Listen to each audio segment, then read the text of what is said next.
This is ChangeMakers with Katie Gore, finding the right solutions for the affordable housing community. Welcome back to my talk with ChangeMaker Heidi Burkhart, the President of Dane Global, a real estate services firm that has facilitated over $4 billion in transactions and closed over 30,000 affordable housing units. Heidi, in part one, you mentioned that you started the company in 2008 when you were one of a very small number of solely women-owned real estate brokerages in New York. Can you tell us about how much has changed maybe over the past several years? I think I was the only one. I think I still am the only one, to be honest. I don't really know of that many solely woman-owned brokerage companies. But regardless of that fact, the men in the industry are incredibly supportive. I've never felt like I was a woman in the industry, to be honest with you. I just felt like I was a human in the industry because of the way that they've supported me and appreciated me and respected me. So I never was huge in regards to like any Me Too kind of situations or what have you. I just have always treated them like I wanted to be treated and I got their respect from obviously doing as many deals as I've have and being the hardest worker in the room. I think if you're the hardest worker in the room, knowing that you'll work till 9 or 10 p.m. and you'll wake up at 6 or you'll do an all-nighter for them to get the assignment done, I think is a big aspect. And not just slapping things on the wall to see if it sticks like a lot of brokers will do. I try to make sure I'm very much involved in negotiations, information flow, execution, agency discussions, making sure that I facilitate to make sure people are talking and communicating, because a lot of deals fall apart just because of simple communication. Sometimes it's just people are, again, relying too much on emails to get things moving, where that does not do the trick. You really need to call people and communicate and get people to express their concerns, express their disappointments, their anger, so it can be worked out, because sometimes it's really just miscommunication. I think those, in regards to that aspect, that's kind of the biggest thing with us. So what would you tell another female-owned business or somebody who is somewhere in that growth continuum or plateau continuum as a female-owned business? What words of advice would you say? Oh, such a sticky question. Such a sticky question. And really, it could be not just a women-owned business, but let's say another female executive. No, I appreciate it, because I had an instance with a recent female broker who really got at me, and it really, really annoyed me, to be honest with you, because, there's times where I'm not a Me Too person, but then there is times where I'm like, I was really shocked that she got at me for a deal, just because it's like we want to support each other. And she got at me and suggested that she's going to send a cease and desist letter. And the comical part is she ended up co-broking the deal with another brokerage firm that was a male.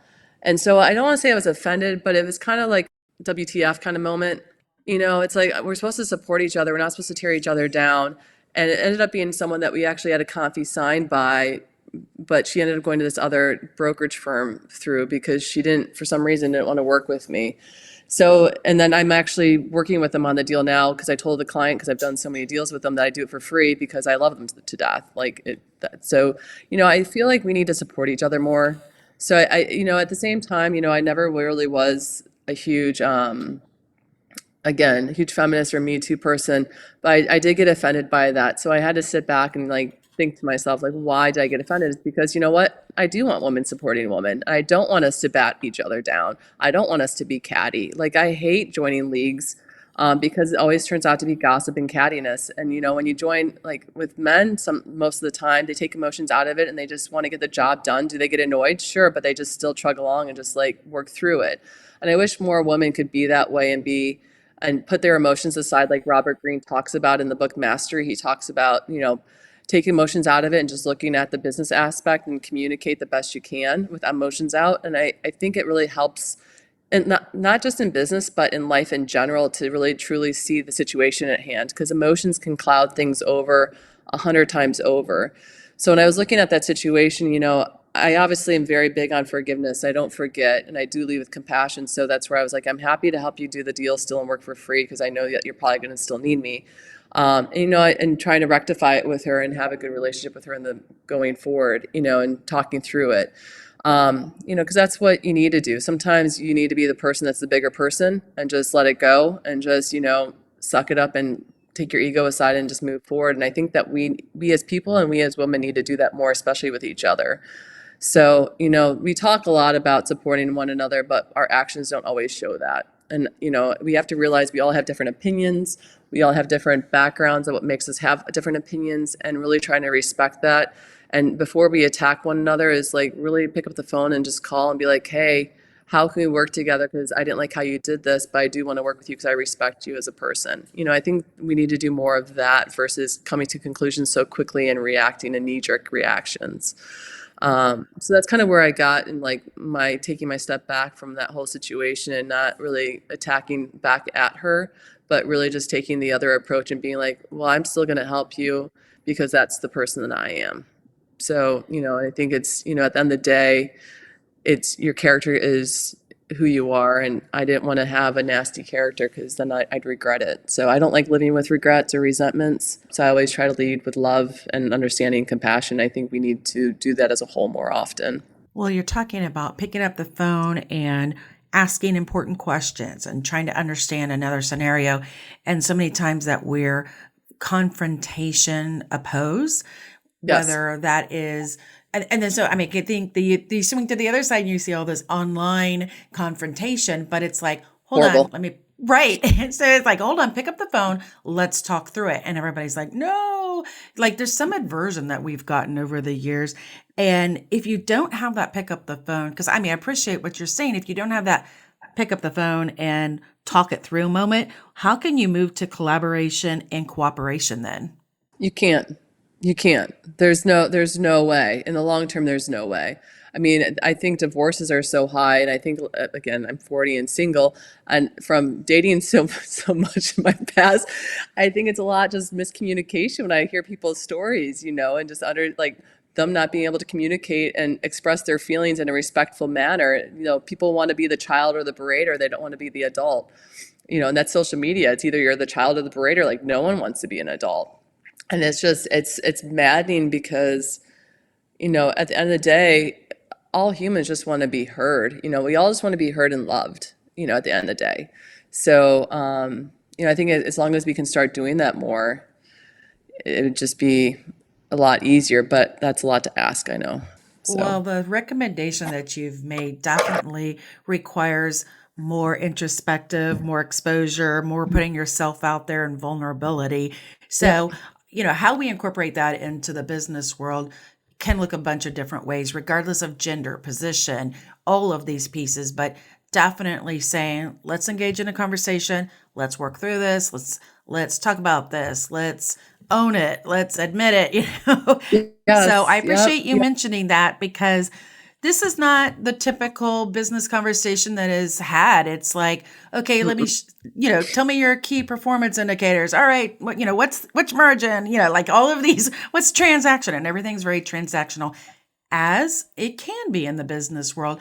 But there's this whole other interpersonal. So I'm glad that you're highlighting these for us. Yeah, I think the vulnerability that you just mentioned is so spot on. That to me is the biggest key. When you can be vulnerable and be confident in your vulnerability and have humility, to me that's successful. Because if you get just say if you have a job promotion, let's just say, and then they try to load more stuff on you and it's too soon, you're being able to go to your boss and be like, hey, you're loading my plate a lot. I do want this job promotion. I'm going to get there, but you've given me a lot of new things that it's going to take me time to work through it. Can we create a timeline that you're okay with, that we can go through it with, so that everybody's expectations are corrected and understood? I think people start expecting too much and not knowing what the skill set of the other person is maybe too. So I do think, again, vulnerability is a huge thing with humility, that once you have that, to me, that's true success with happiness. So those three things. It makes me think of a person that I work with on my team who I've worked with for over 15 years. And there's such a candor there.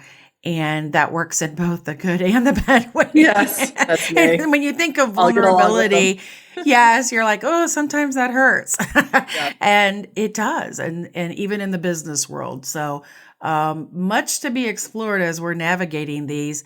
And I want to transition here now because you have won numerous awards for business, civic, and your charitable endeavors. What of those? Mention a few. Maybe tell us why they hold a special place in your heart. Well, Carolina Dosha, my old PR agent, was fast. Like she was so good at getting me nominated and getting me a lot of the awards and attention that I would never ask for myself. So Caroline did such a great job. Again, Dosha Communications. So I will give her a little shout out on that standpoint because she always put me in uncomfortable positions where I don't like getting attention. I like being the unknown, but she did a great job getting those awards for me that inspired a lot of other people.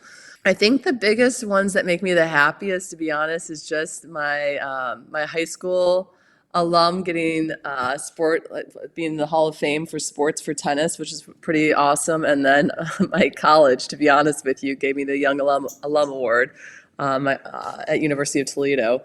Why? It's just, I don't know. It made my dad really proud and my mom really proud, and seeing their smiles when I got those two awards was really, and them joining me for that was cute. So it's a nice memory being on the field with my dad watching at the football stadium at University of Toledo, and then my mom and dad the football field at Northview High School.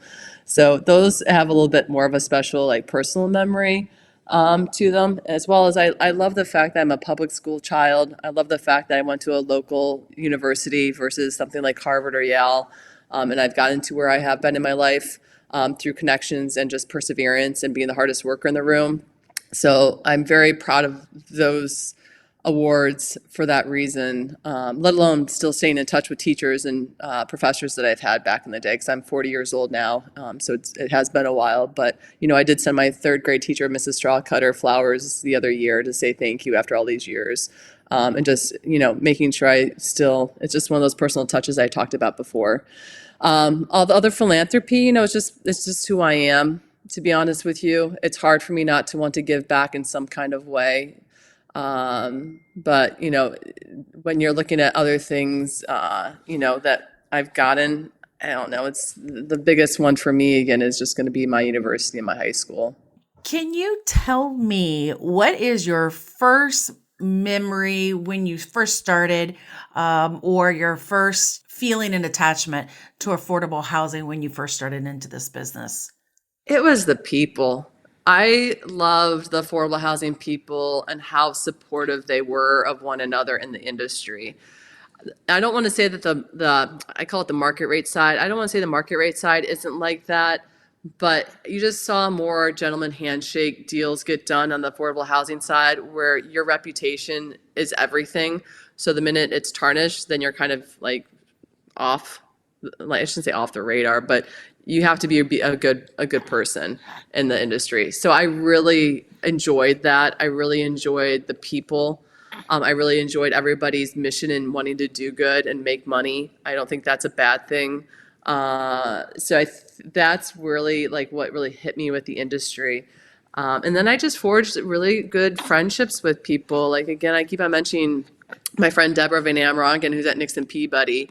But, having someone like her or Ken Pagano or Lou Heinkind or Charlie Gendron, there's just so many amazing people in our industry. Even like Jason Bordanik of Hudson Valley is doing incredible things. Will Blodgett, who is a part of the Giants Tisch family, he's doing amazing things on affordable housing with Treadway, his new company. There's just so many amazing individuals that could have gone any other way, but they decided affordable housing. And I think that's just a beautiful thing when you're looking at our industry. So, yeah, I think that's what really caught me and caught my eye. It's sort of interesting. It's a real estate business. It's very transactional, requires a lot of compliance, but you have this huge mission, like you just said, of meeting people's needs.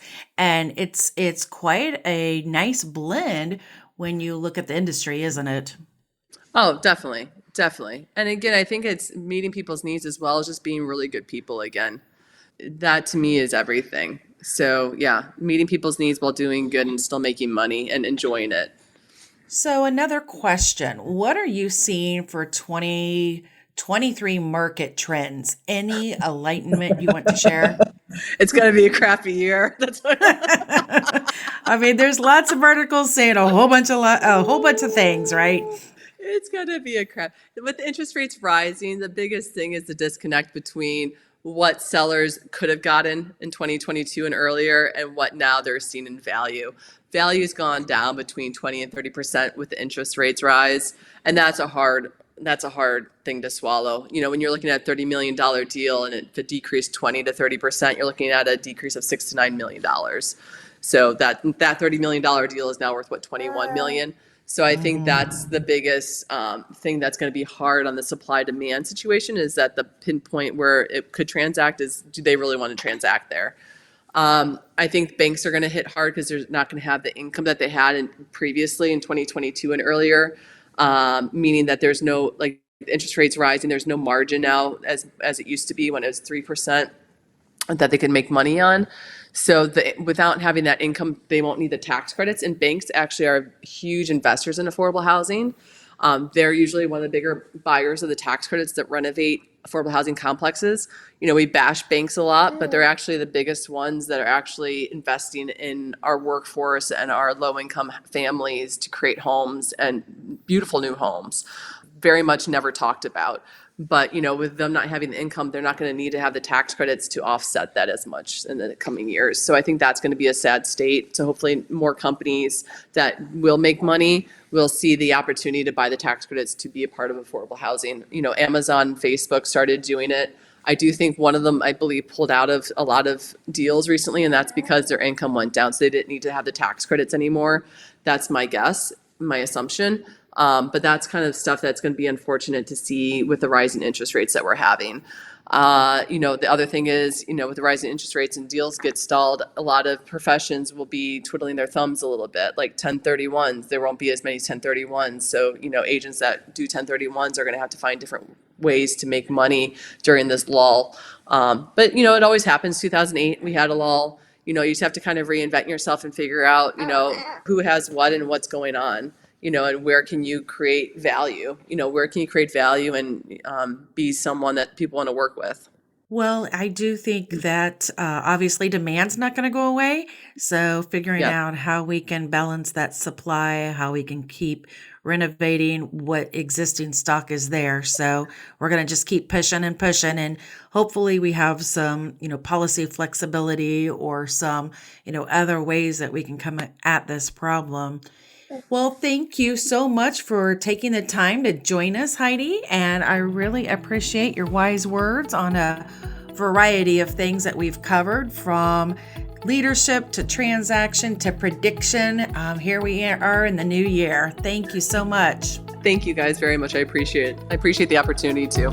Thanks for listening to ChangeMakers with Katie Gore. To find out more about Katie, go to quadel.com. That's QUADEL.com. This has been a production of Forbes Books Radio.